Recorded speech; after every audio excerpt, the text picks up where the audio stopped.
Titi, bora pra cozinha! Titi, bora pra cozinha! Book club! Web school! Studies and pros!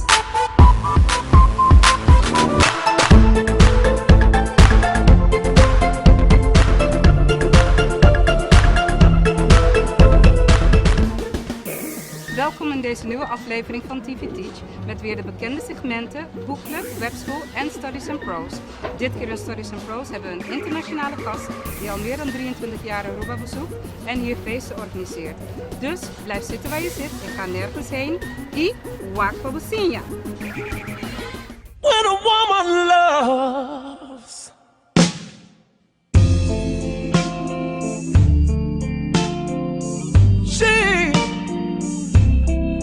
she loves for real. Welcome in this new segment of Studies and Pros of TV Teach. We're here today with Carl Welch. He's one of the producers of the Soul Beach event that comes every year in Aruba. Carl, welcome in our show. Thank you for having me. I appreciate it. Yes. Well, tell me, you are here on the show, and it's called Studies and Pros. So what we are really interested in is what did you study or what did you want to become when you were a little boy?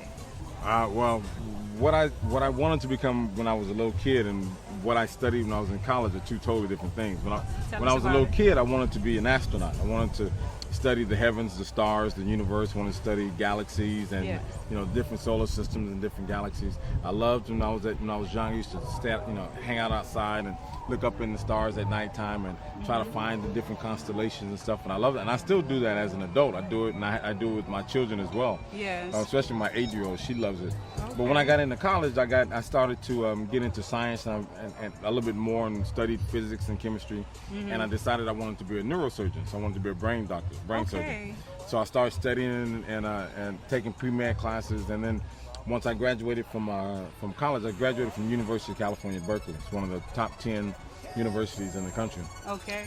And when I graduated, I had the chance to either go work because I needed to make money for my family, or go to medical school, and I chose to work. So that was the end of my academic and the beginning of my career. Yeah. So, and then did you decide to go to search for a line of work that is like, in that medical field, or? No. I mean, while I was in college, even when I was studying and I was an athlete, I played football while I was in college. Yes. From my freshman year on, I was promoting concerts, I was producing parties and creating lectures and seminars. I did a lecture and seminar with Desmond Tutu early on in my career. You did?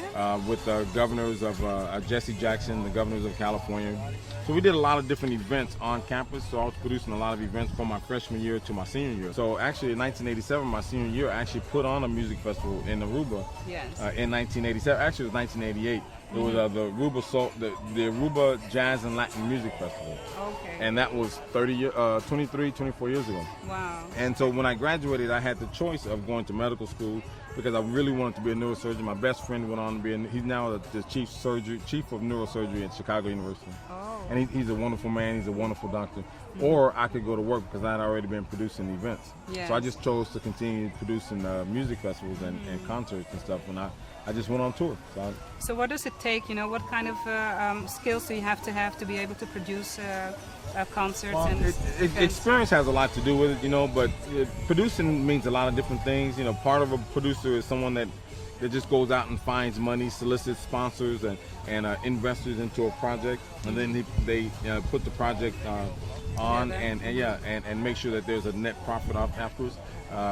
And so I do that. I solicit sponsorships for Soul Beach Music Festival. Yeah. I write that. So as a promoter, I do the advertising and promotions, do the media buying, I create the promotions with the radio station, try to create the hype on the air. Okay.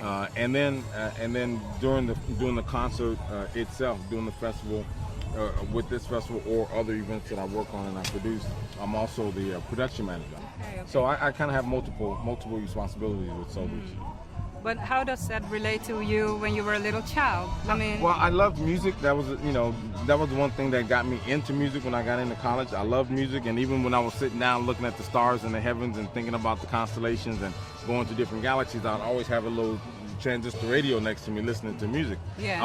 When I was 8, 10, 12 years old, I was a big jazz fan. So I always loved music, and music was always a part of my life on a daily basis.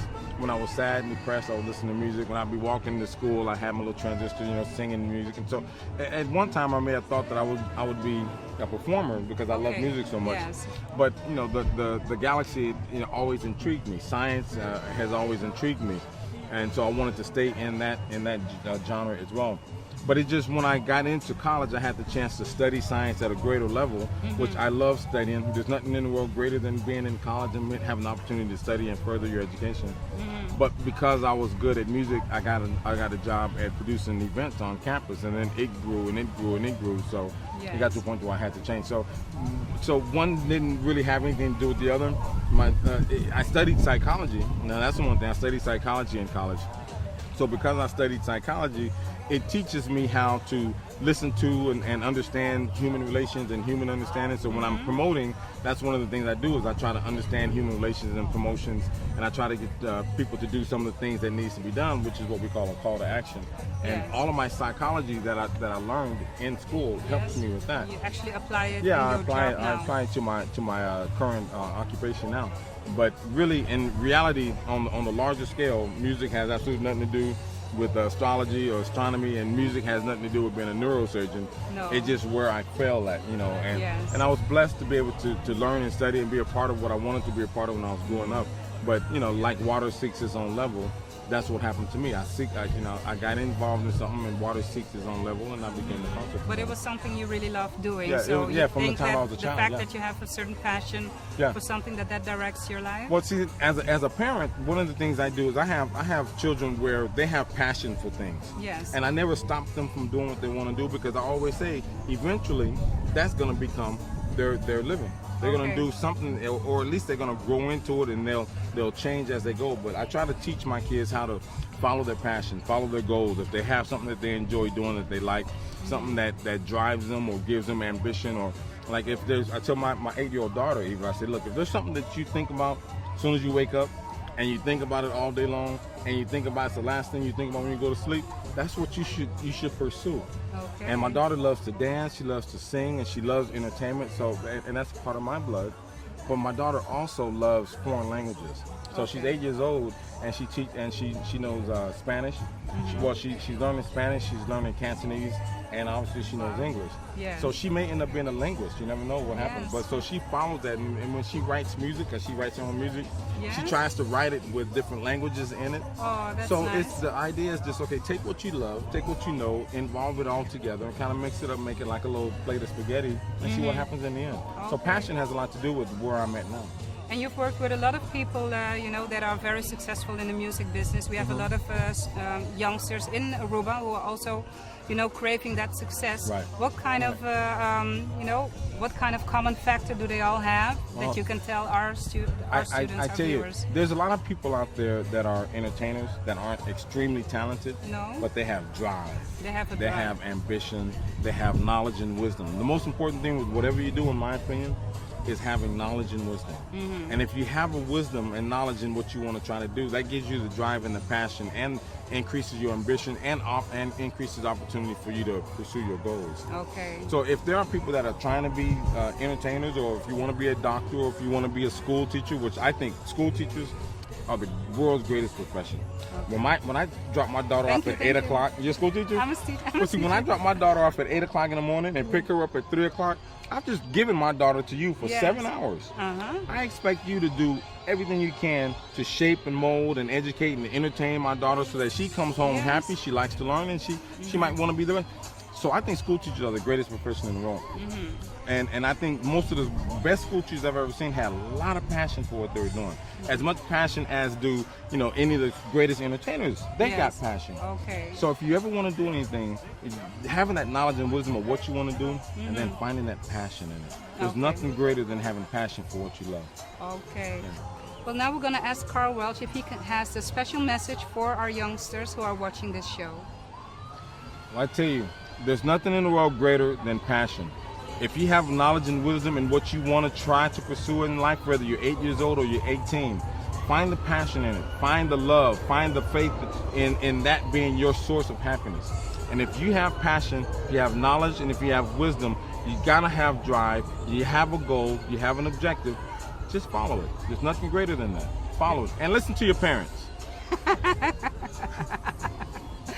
Well, after this wonderful interview and good advice by Carl Welsh, the only thing he still needs to do is say our little line, which is TV Teach, Wak Pabusinya.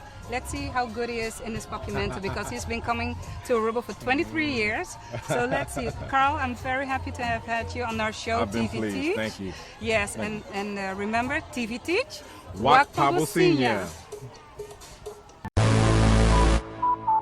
TV Teach, Wak Pabusinya.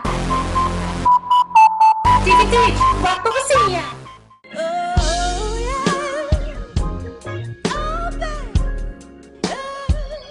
It was Harlem at the Ruckers. I saw you with your man, smiling, a Coach bag in your hand. I was laying in the coop with my hat turned back. We caught eyes for a moment, and that was what now. Sitting here feeling kinda crazy,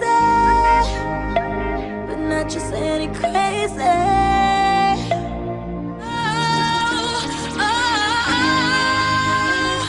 Ayo, ayo, ayo. When a woman loves,